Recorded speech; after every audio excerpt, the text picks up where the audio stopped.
വീടിനോട് ചേർന്ന് ഹാർഡ്വെയർ കട നടത്തുന്ന അച്ഛൻ സോഫയിൽ ക്ഷീണം കൊണ്ട് തലചായ്ച്ചൊന്ന് കിടന്നതാണ്. താടിയും മുടിയും അടക്കം ദേഹത്തെ രോമങ്ങളൊക്കെ നീക്കി ഒരുമ്പെട്ടെത്തിയ പ്രിയപ്പെട്ട പുത്രൻ ഉന്നം നോക്കി ആഞ്ഞു വെട്ടിയത് കഴുത്തിനാണ്. ചോര ചീറ്റിയ പ്രാണൻ വാരിപ്പിടിച്ചോടിയ വെള്ളറടയിലെ 70-കാരൻ വയോധികനെ പേ പിടിച്ചെത്തിയ മകൻ അടുക്കളയിലിട്ട് വെട്ടിക്കൂട്ടി തീർത്തതാണ്.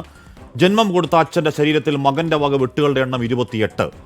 അധികം മുന്നേയല്ല. താമരശ്ശേരിയിൽ ട്യൂമറിന് ഓപ്പറേഷൻ കഴിഞ്ഞ് അനങ്ങാൻ വയ്യാതെ കിടന്ന സ്വന്തം അമ്മയെ കൈവറയ്ക്കാതെ കഴുത്തറത്ത് കൊന്നൊരു മുടിഞ്ഞവൻ, വടിവാളിൽ മാതൃരക്തവുമായി കുറ്റബോധമേ ഇല്ലാതെ മാധ്യമക്കാർക്ക് നേരെ ഒരു പരിഹാസ ചുംബനം കൊടുത്തൊരു അന്തകപുത്രൻ ഇപ്പോൾ കുതിരവട്ടത്താണ്. അമ്മയെ കൊന്നൊരു വേദനയിൽ മനോനിലയങ്ങ് തെറ്റിയതല്ല. പോലീസ് കസ്റ്റഡിയിൽ ലഹരി കിട്ടാതായപ്പോൾ ഭ്രാന്തളകിക്കൊണ്ടാക്കിയതാണ്. ഇന്നലെ കൊടുങ്ങല്ലൂർ മൊട്ടക്കറിക്ക് സവാള അരിഞ്ഞുകൊണ്ടിരുന്ന അമ്മയുടെ കയ്യിൽ നിന്നും കറിക്കത്ത് വാങ്ങി കോഴിക്കറി കിട്ടാത്ത വാശിക്ക് ചരിച്ചു പിടിച്ച് കോഴിയെ അറക്കുമ്പോൾ അറുത്തൊരുത്തൻ മാസം 3 മുന്നേ അച്ഛന്റെ കത്തിക്ക് കുത്തിയതാണ്. കാരണം എന്താണ് അറിയാതെ ചോദിച്ചു. മോനെ ലഹരിയിൽ നശിക്കുന്നത് എന്തിനാ? ചേന്നമംഗലത്ത് 2 പെൺമക്കളുടെ മുന്നിലിട്ട് അമ്മയടക്കം കൂട്ടക്കൊല നടത്തിയ ഋതുജയനടക്കം ഈ വർഷം തുടങ്ങുന്ന രാത്രി തേക്കുംകാട് മൈതാനത്തിട്ടൊരു 30 വയസ്സുകാരനെ മൊട്ടേന്ന് വിരിയാത്ത 2 പിള്ളേര് കുത്തിമലർത്തിയ വാർത്ത തൊട്ടിങ്ങോട്ട് ഈ പോയ 1.5 മാസത്തെ മാത്രം കാര്യം പറഞ്ഞാൽ ഒരു 4-4.5 മണിക്കൂർ നിർത്താതെ പറയാവുന്ന ചോരയാറാട്ടാണ്. ഈ പ്രബുദ്ധ കേരളം നമ്മൾ അഹങ്കരിച്ചൊരു നാട് മുടിഞ്ഞു നാറാണക്കല്ലെടുക്കുന്ന ദൃഷ്ടാന്തങ്ങളാണ്. അല്ലാതെ ന്യൂസ് ഡെസ്കിലേക്ക് മണിക്കൂർ കണക്കിന് വരുന്ന കേവലം ക്രൈം വാർത്തകളല്ല. ഇന്ന് നിയമസഭയിൽ സാമാജികൻ PC വിശ്വനാഥ് ഒരു അമ്മയനുഭവം പറയുന്നുണ്ട്. ഏതൊക്കെയോ മയക്കുമരുന്നുകളിൽ മുങ്ങിപ്പോയൊരു പുത്രൻ രാത്രി വീട്ടിൽ വന്ന് വാതിൽ മുട്ടുമ്പോൾ സാറേ പേടിയാണ്.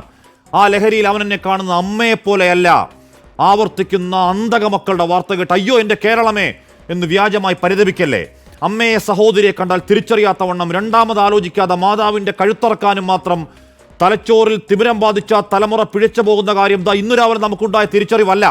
5ാം ക്ലാസ്സിൽ പഠിക്കുന്ന 6ാം ക്ലാസ്സിൽ പഠിക്കുന്ന കുട്ടിക്ക് കയ്യെത്തും ദൂരത്താണ് ഈ കാളകൂട മരുന്നുകൾ എന്ന് പകൽ പോലെ വ്യക്തമായിട്ടും ആ വിഷ്യസ് സർക്കിളിൽ മരണത്തിന്റെ വ്യാപാരികളെ പൂട്ടാൻ ഭരണകൂടം സ്വീകരിച്ച നടപടി എന്താണ്?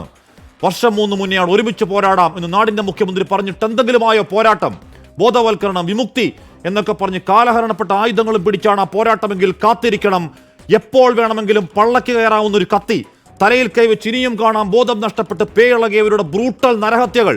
കൗമാരമെത്തും മുന്നേ അടിപ്പെട്ട് ദ്രവിച്ചില്ലാതാകുന്ന ഇളം പ്രായത്തിന്റെ കൂട്ടക്കുഴിമാടങ്ങൾ എന്തെങ്കിലുമൊക്കെ കെൽപ്പോടെ ചെയ്യണം സർക്കാർ.